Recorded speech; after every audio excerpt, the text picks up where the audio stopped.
maju mundurnya rahang. Transversal kita lihat dari foto tengkorak dari depan, cephalometry PA, posterior anterior. Lihat lebarnya. Kita butuh apa namanya ekspansi atau tidak. Nah, vertikal adalah untuk kasus di mana ada open bite atau deep bite atau normal, ya. Maka perawatannya masuk kepada perawatan 3 tahap, yaitu pada waktu pre-surgical ortodontic, perawatan ortodontik dilakukan dekompensasi. Artinya dekompensasi itu si gigi-gigi tadi ditegakkan untuk secara apa namanya ditegakkan dengan ukuran cephalometry yang normal. Contohnya kalau kita lihat untuk mendapatkan posisi AP1SN-nya yang 104 umpamanya. Padahal kalau untuk mendapatkan oklusi untuk kasus skeletal kelas 3 mungkin agak sedikit bikin bingung, tapi artinya memposisikan gigi kembali secara normal pada tulang rahang. Pada kasus maloklusis skeletal kelas 3 seakan-akan membuat kasus itu menjadi lebih parah. Jarak overjetnya jadi lebih minus. Jadi artinya makin nggak kegigit itu. Gigit atas dan gigi bawah makin jauh. Dan hal setelah itu baru kita lakukan koreksi dengan bedah. Bedah oleh sejawat kita, bedah mulut. Jadi di mana di pre-surgical ini perawatan dekompensasi. Baru masuk ke perawatan orthodontic surgery, baru tadi yang dijelaskan oleh Dr. Yudi. Ada apa namanya, kalau kami dari ortodontik lebih ke arahnya. Jadi apa? Kita advancement, kita setback, memundurkan si rahang bawahnya umpamanya. Atau expansion, kita lebarkan tuh rahang atas yang apa namanya bentuk rahangnya kecil ketimbang rahang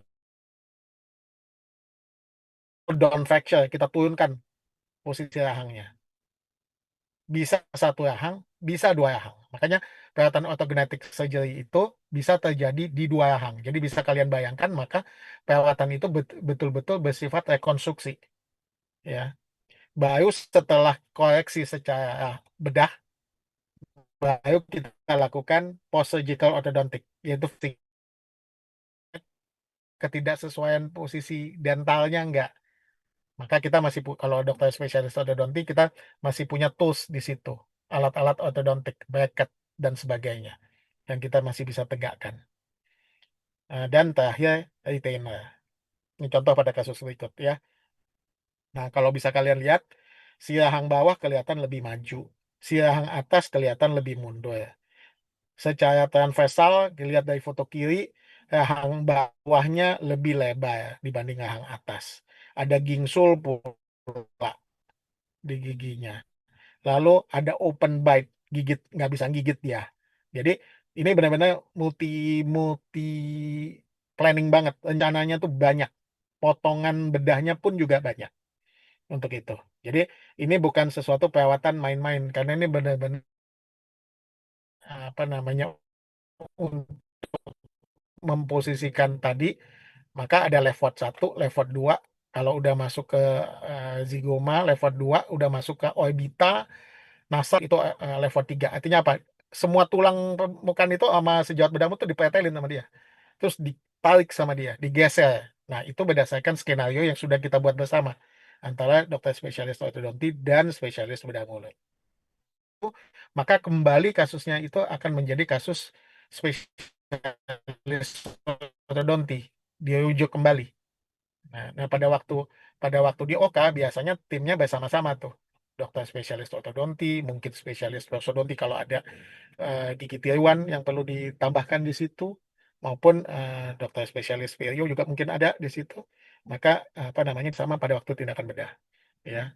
Nah, kalau di rahang bawah bisa BSSO, kita split osteotomi dan sebagainya.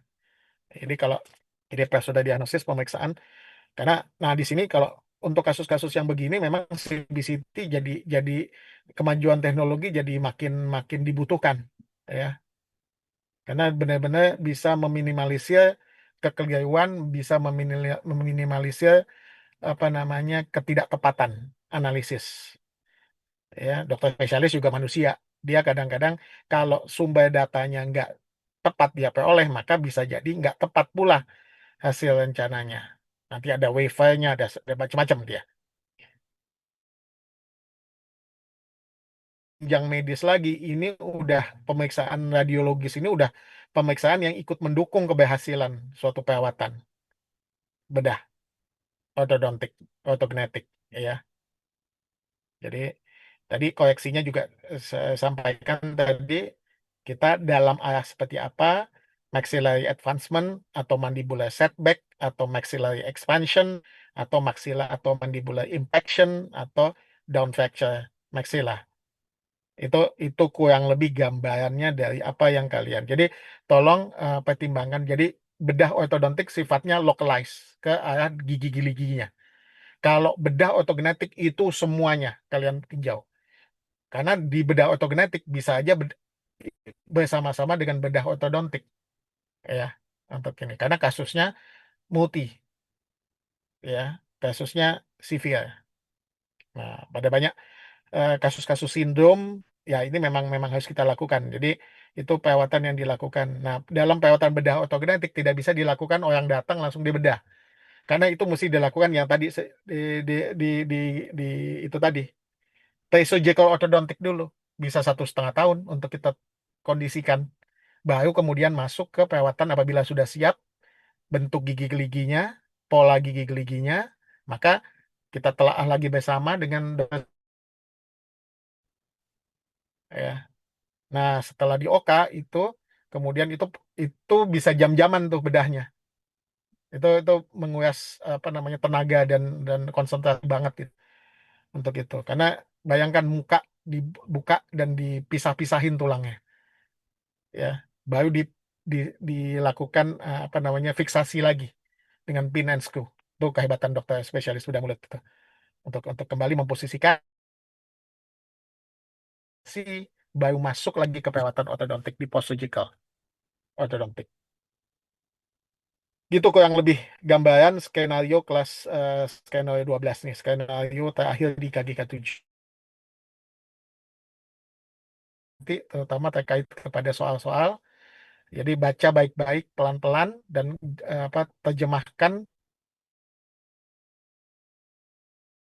jawaban, di tolong di apa namanya dipertimbangkan, dimengerti. Oke, baik. Oke, dari sini ada yang mau tanya mungkin atau sudah cukup jelas? Tadi kebetulan sudah Dokter Yudi sudah jelas banyak jelasin, Dokter Prof Lilis juga jelasin. Sebenarnya ikut menggabung-gabungkan saja. Karena apa namanya mainnya di kasus maloklusi di kami di ortodontik. Oke, ada yang mau bertanya? Silakan. Kalau sudah cukup jelas nggak apa-apa, bagus.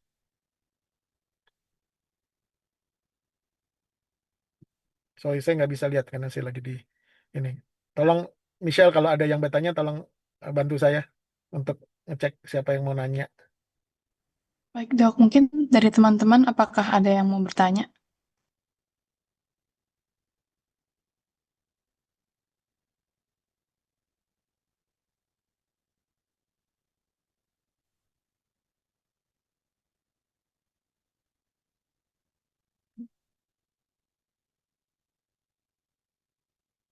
Siapa yang kasih jempol? Dimas mau nanya apa tadi? Eh, tidak dok. Sudah. Oh, tidak.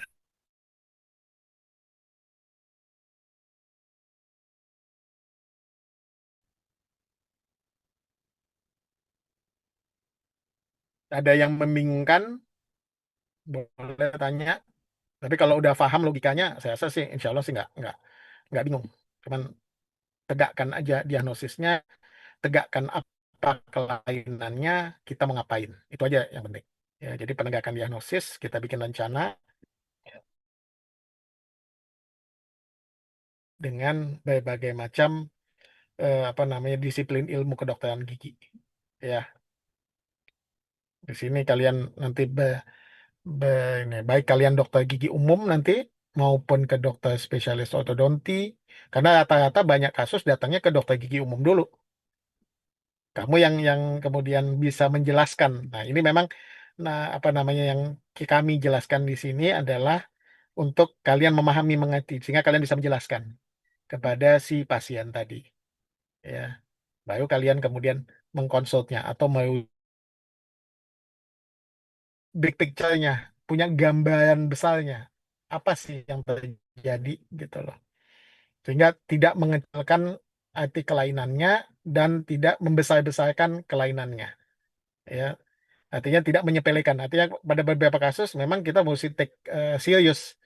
Tapi kita juga nggak perlu nakut-nakutin pasien. Oh, lu mesti di ini lo, wah kepala lu dibelah-belah lo, itu nggak perlu juga gitu. Karena itu semuanya terukur dan sangat apa namanya, sangat dikendalikan semuanya, step by stepnya. Sebelum sampai masuk ke meja operasi, itu over and over, ulang dan ulang itu dilakukan apa namanya, simulasi-simulasi terus, ya, oleh tim.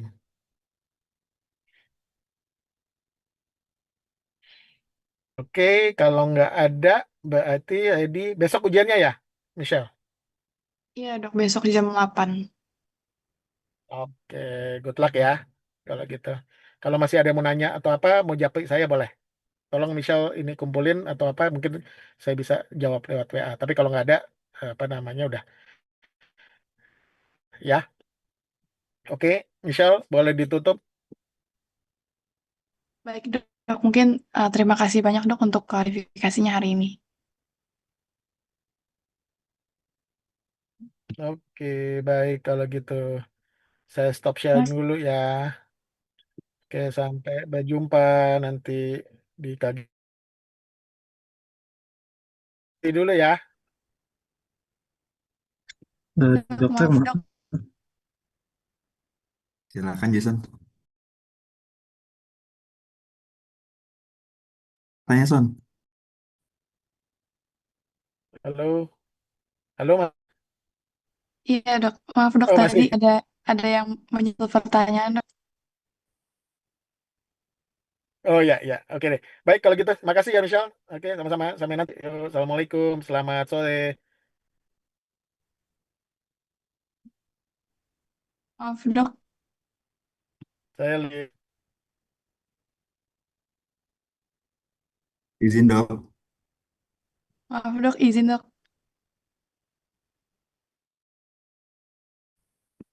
Kenapa Michelle? Maaf dok, tadi ada yang mau bertanya tapi eh, mungkin Jason tadi mau bertanya.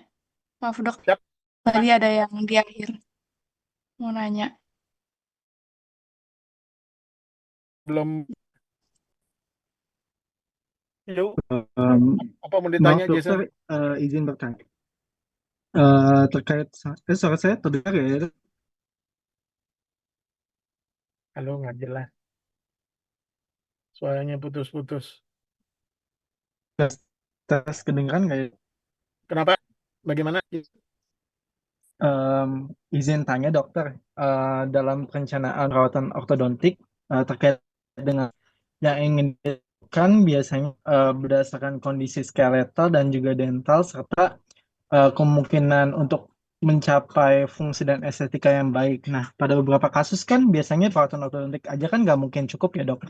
Nah, namun tetap kita kan harus kasih hasil yang baik itu buat pasiennya. Nah, berdasarkan hal tersebut, biasanya pernyataan yang paling nggak sesuai terkait dengan prognosis ortodontik itu apa ya dok? Maaf, putus-putus nggak kedengaran nama saya. Bisa ditulisin nggak Michelle di WA? Sorry, sorry. Baik dok, mungkin akan saya kirim di WA ya dok. Kayak putus-putus. Karena di tempat saya ini lagi hujan besar nih. Kayaknya sinyalnya nggak bagus banget. Tapi suara saya kedengaran nggak? Terdengar dok. Halo? Kedengaran? Terdengar, Dok. Terdengar dok.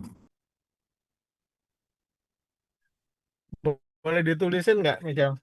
Kalau bisa saya jawab langsung nih. Jason boleh tolong ini.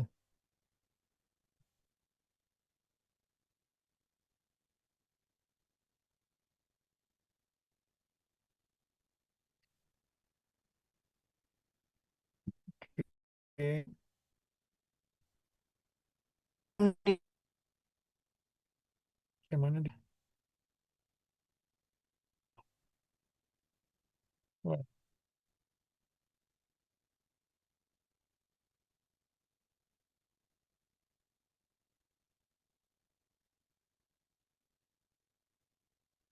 Lalu,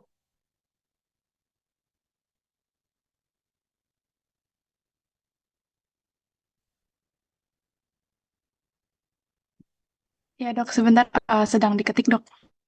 oke oke, kita tunggu.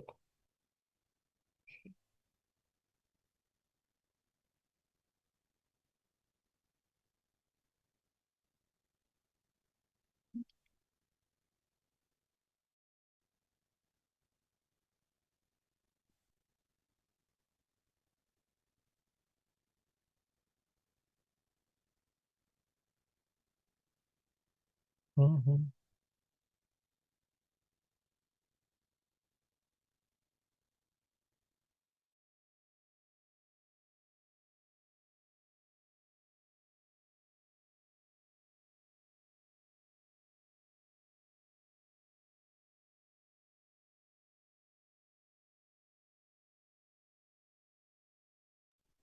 Udah saya kirim dok.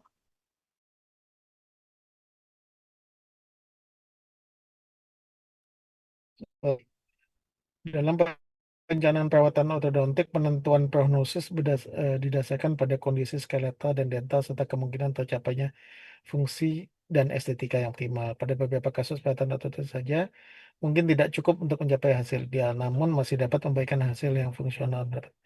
Hal tersebut, apakah jika ada diskrepansi skeletal yang besar walaupun susunan giginya rapi, apakah prognosis masih baik?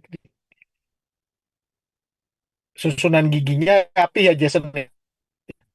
Berarti memang memang apa namanya untuk apa namanya lengkung rahangnya cukup menampung seluruh gigi-gigi. Cuman memang bentuk-bentuk apa namanya besar posisi diskrepansi skeletalnya yang tidak memenuhi. Jadi atau terlalu besar atau terlalu kecil, apakah prognosnya masih baik di bidang ortodonti?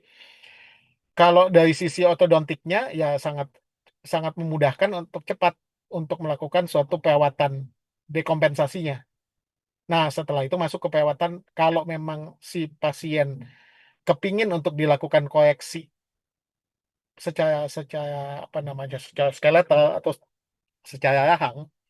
Nah, itu apa namanya nanti akan kita kita sesuaikan. Nah, besarnya itu tadi, Jason, itu kita harus sesuaikan dulu dengan kemungkinan-kemungkinannya. Contoh, kalau kita melakukan setback kurang lebih 7 sampai 8 mili, lebih dari 10 mili, itu indikasinya udah nggak bagus. Biasanya di perawatan skeletal tadi atau di bedah ortognetik ada derajat kompensasinya juga. Karena untuk kasus-kasus yang sangat parah atau sangat besarnya tadi, kita nggak bisa menormalkan kembali keseluruhan. Contoh yang apa si hang bawahnya yang nyameh, majunya banyak, kita nggak bisa motong apa namanya si secara secara bedah ortognetik. Dokter spesialis bedah mulutnya tidak bisa memotong dan memundurkan, let's say katakanlah antara 10 sampai 15 apa namanya apa namanya 15 senti umpamanya. Nggak bisa kita lakukan seperti itu. Tetap ada. Jadi nah, keseimbangan equilibrium atau harus kita perhatikan juga. Contoh, lidah kita kan punya volume. Kita kan nggak bisa potong lidah. Kita mundurin si yang bawah banyak, tapi lidah kita tetap di besarnya seperti itu. Efek yang terjadi apa? Relapse. Kenapa? Karena lidahnya nendang. Rahang bawahnya dimundurin, lidahnya nggak bisa mundur. Atau nggak bisa dikecilin. Nah, itu yang mesti kita sesuaikan nanti. Jadi akan kita lakukan itu yang tadi saya bilang, telaah itu atau suatu diskusi interdisiplin atau transdisiplin mesti kita lakukan untuk mendapatkan hasil yang baik. Hasil yang ideal, saya setuju, hasil yang ideal mungkin belum tentu kita dapatkan, tapi better mendapatkan hasil yang lebih baik, tentu itu yang akan kita kita lihat. Nah, bedah ortogenetik itu kita harus lakukan penilaiannya secara mendasar. Worth it enggak? Menguntungkan enggak? Pasien nggak mau rugi, pasien nggak mau risiko besar. Nah, yang kita akan harus lakukan telaah tadi adalah risiko sekecil mungkin. mendapatkan hasil profil estetik yang bagus. Fungsi ya udah jelas-jelas harus bagus. Gitu lah. Bisa kedengaran suara saya nggak, Jason? Baik dokter, terima kasih dok. Ya, jadi intinya saya ngerti maksud Jason. Kita lakukan, nih kasusnya sangat apa namanya Pak. Terus bagaimana kita selesaikan, kita dapatkan Kak ini profilnya apa namanya hasil yang ideal. Untuk kasus yang severe, sangat severe, belum tentu. Belum tentu. Makanya telaah bersama itu secara intra dan transdisiplin wajib kita lakukan. Itu nggak bisa bikin skenario sendiri. Yang secara teknis orang spesialis bedah mulut bilang, gila juga si dokter Fadi mau mundurin 10 senti, tapi ruangan environment mulutnya nggak dipikirkan, nggak bisa begitu. Orang bedah apa dokter Yudi bisa bilang nggak mungkin dok dimundurin segini banyak, kata dokter Yudi gitu terhadap rencana perawatan saya. Makanya rencana perawatan itu harus duduk saya dengan dokter Yudi, dengan Prof Lilis, dengan apa namanya bidang prostetik dan kemudian bidang perio untuk kemudian apa namanya mendapatkan hasil yang sebaik mungkin. Saya nggak ngomong sebaik dalam semaksimal mungkin, seoptimal mungkin. Yang saya istilah saya, ya. Nanti kalian akan pada waktu kalian jadi dokter, kalian akan lihat mana hasil yang paling optimal dari segala kemungkinan yang ada. Mungkin penjelasan saya nggak terlalu apa konkret, tapi nanti kalau ada beberapa kasus lagi nanti bisa kita ngomongin nanti, ya.